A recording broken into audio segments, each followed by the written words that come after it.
Hi everyone, welcome back to Canadian Finance Journey. My name is Bobby and today's video is a net worth tracker for both June and July because I'm a little bit late on those videos. So let's get right into it. So let's start with June. So June 2025. Okay, so our assets. So how you calculate your net worth tracker, or how you calculate your net worth, is by tallying up all your assets, meaning what you own, minus your liabilities, what you owe. Okay, so that's how you calculate your net worth. It's pretty simple. You just have to know what you have that is worth something if you were to sell it, in a sense. Our very first thing that we always put on here is our house. So we have our house, but we do have a mortgage on it. Mortgage. Okay.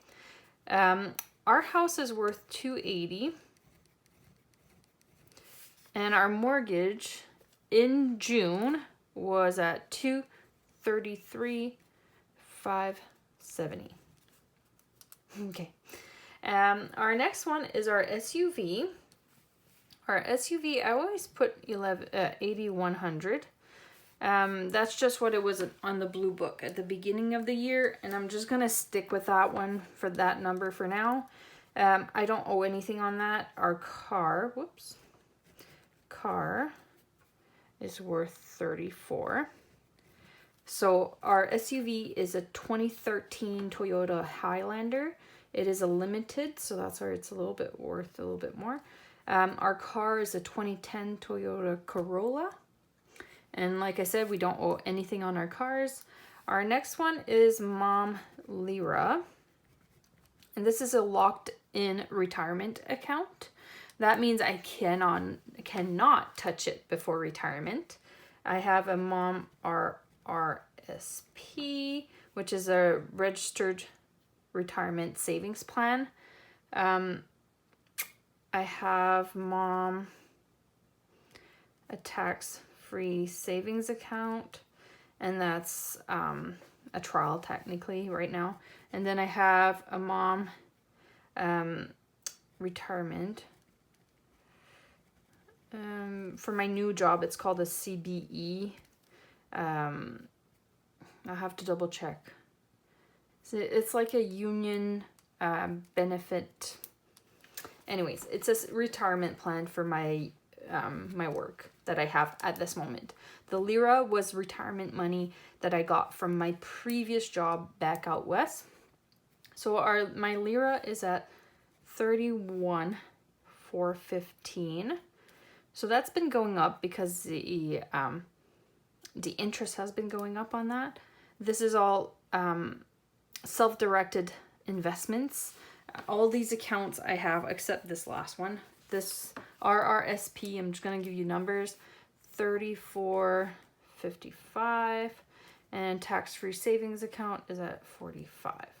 So all these three accounts I have on my Wealthsimple account. I do have a link down below if you're interested in joining. It is free.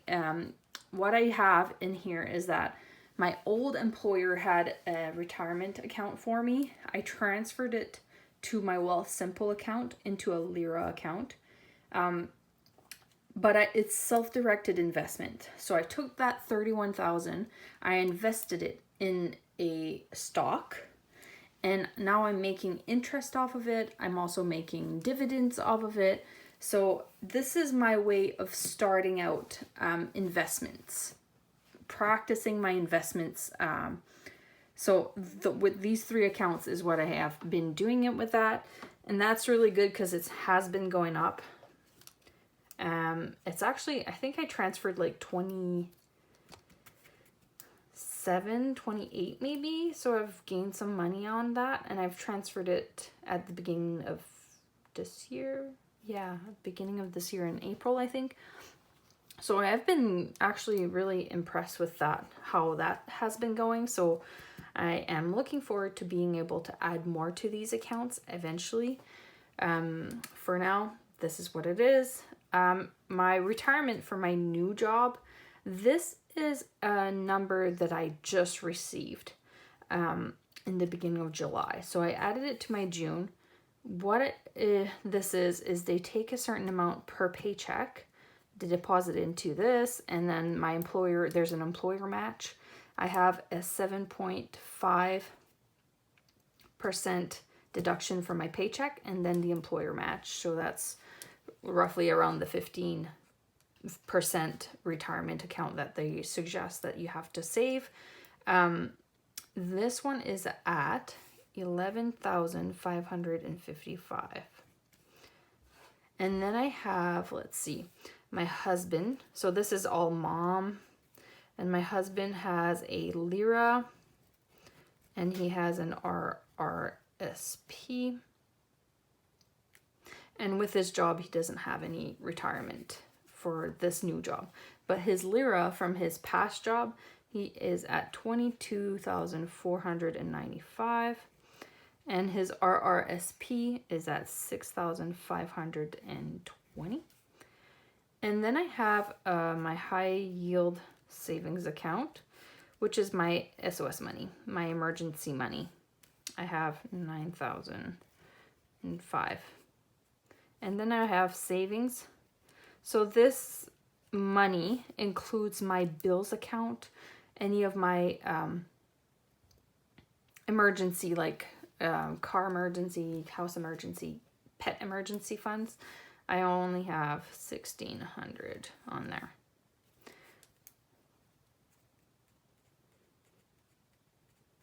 Okay, so making sure I have everything all added up in here.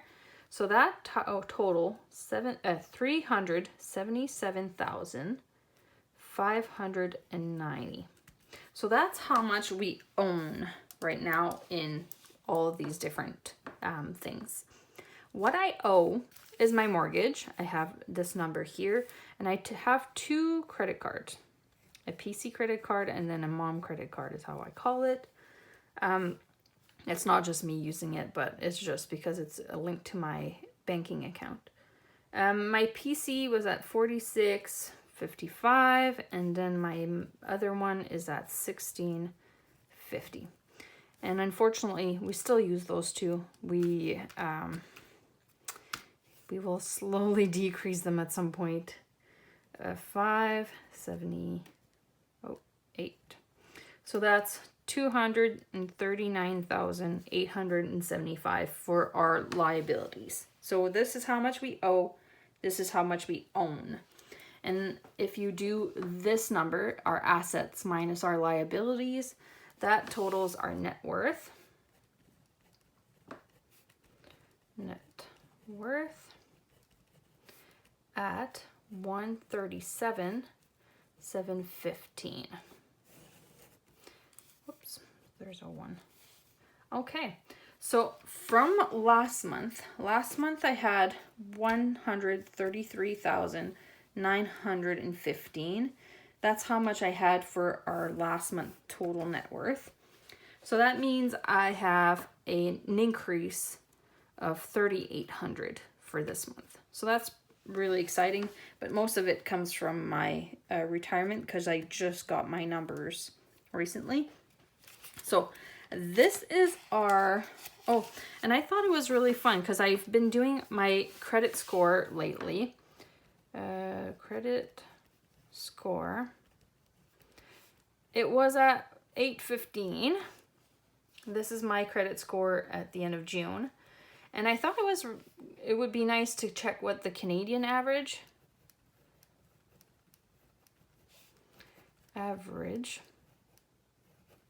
credit score and what the US average credit score was. Because we use the same metric system, whatever, how they calculate it. The Canadian average is 761. And the US average is 715. So I thought that was pretty interesting. Just how different these two are, but then I am happy that I'm above the average, so that's great. But I do want to decrease these two credit cards, but you know, the credit score goes, it takes it into account if you use your credit and you pay it wisely. So the more you use it, the more you pay it back, and you don't miss a payment, the better your credit score is. So eventually when I take these two credit cards and I cut them out and I cancel those two accounts, which I want to do eventually, my credit score will take a dip. And that's okay with me, but it is part of it. So I'm going to keep this one on the side here, and then I'm going to add July on this side. So for July,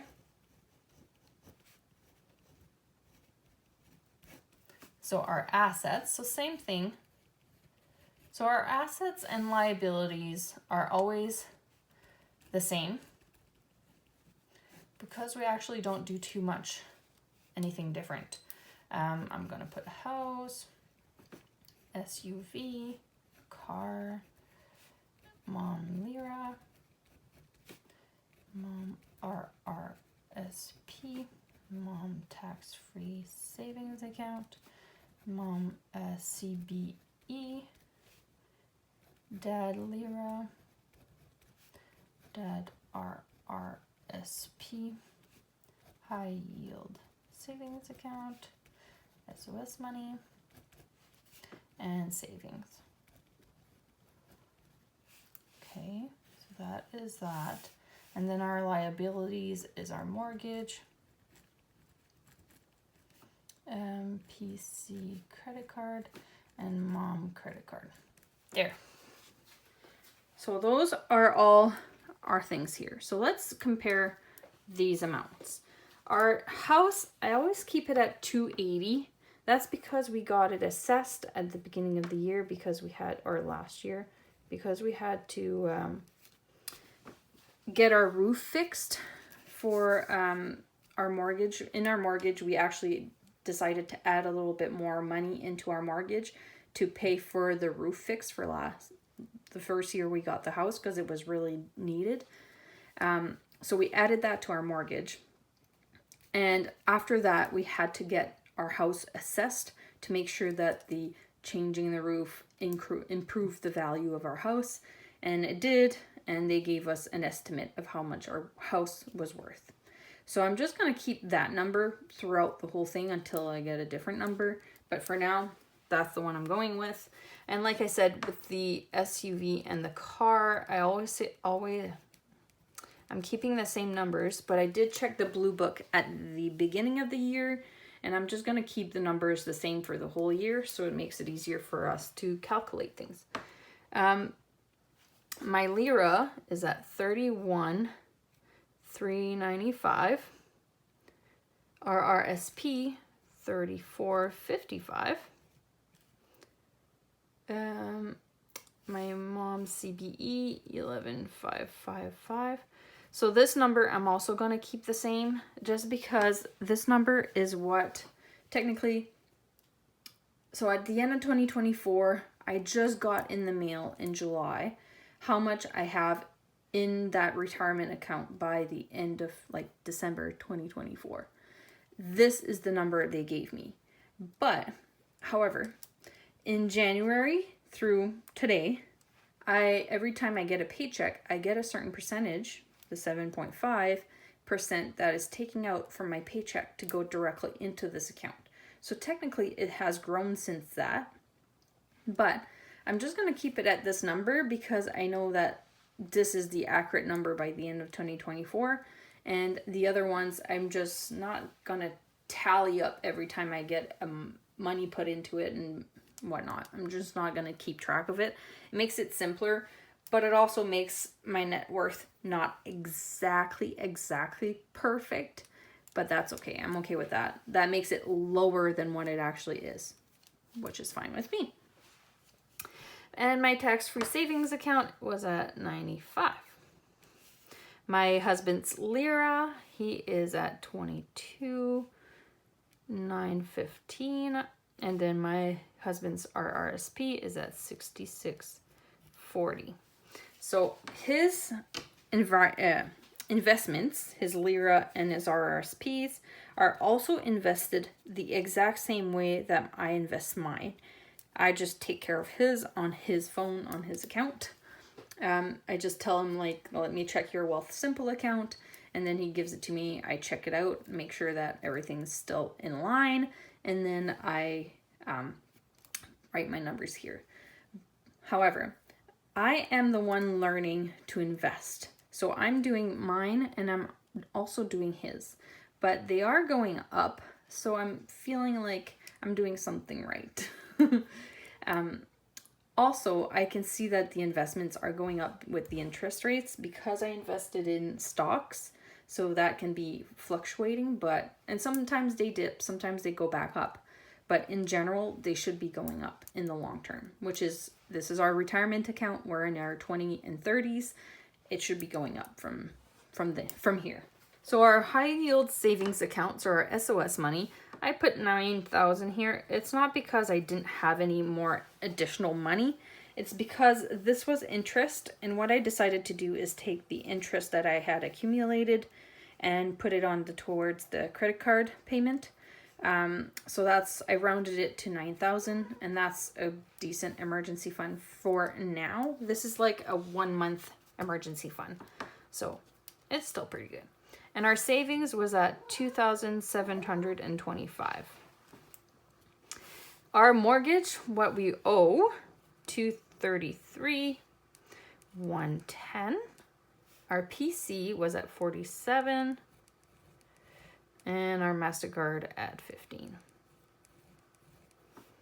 And that total, 239, 310. And this total is at 379, 280. For our net worth of 139, 970, which is great. I'm happy that it's slowly, technically it's staying somewhat the same, but it's growing a little bit. So we do have, here we went up by 2.84%, and this time we went up by 1.6%. And I do use the net worth tracker like this by the Budget Mom. This is what I do for my budget binder. You can see I have it in my budget binder. And when I do my videos here, I just kind of copy what I have here. Makes it a little bit simpler for my videos. But here you go, you guys. This is what we have so far. So me and my husband, we are a dual household income, and we do have 2 young kids. One is 4, one is 3. And we just purchased this house a year and a half ago, about. And we moved across the country about that 2 years ago. So I'm pretty happy with where we are. I know that technically when we lived out west, we actually made more money. Our house payment was even cheaper than this. And so we were a bit more ahead financially out west. However, my family's out east, his family's out west. We wanted to be closer to family, especially once we had the 2 kids, and they are 12 months and 2 weeks apart. So they're very close. And once I figured out that I had to eventually go back to work, and I had 2 small kids like that, it got me very nervous about being alone somewhere. So we decided that it would be better for our family to move across the country and be closer to family, be closer to support, have the kids have access to friends, their cousins and stuff. So we aren't better financially, but emotionally and mentally it is better. So it kind of outweighs itself. You have to kind of think about what is important to you. And once we had the kids, when I was by myself or when we were just me and my husband, it was fine. I was fine out west. There was no problem. When we had the kids, it kind of changed our perspective a little bit, that we had to think about what was best for them.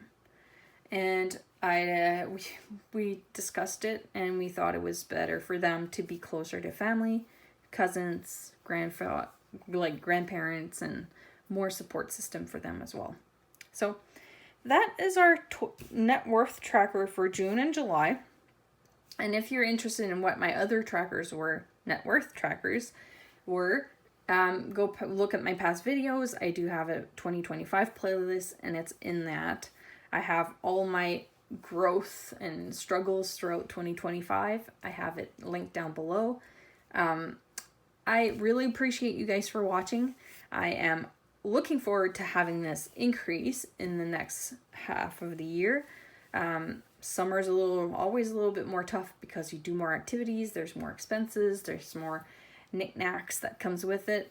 I also found that all of my yearly bills, which is like $10,000 worth of bills, is between January and July. $10,000 in bills, just for yearly bills, not including monthly bills or any of those. My yearly bills only, over $10,000 in 7 months. I was not prepared for that this year. I definitely wasn't on track with my yearly bills. So I really had a struggle in July when I had almost $3,000 come out of my money in this month.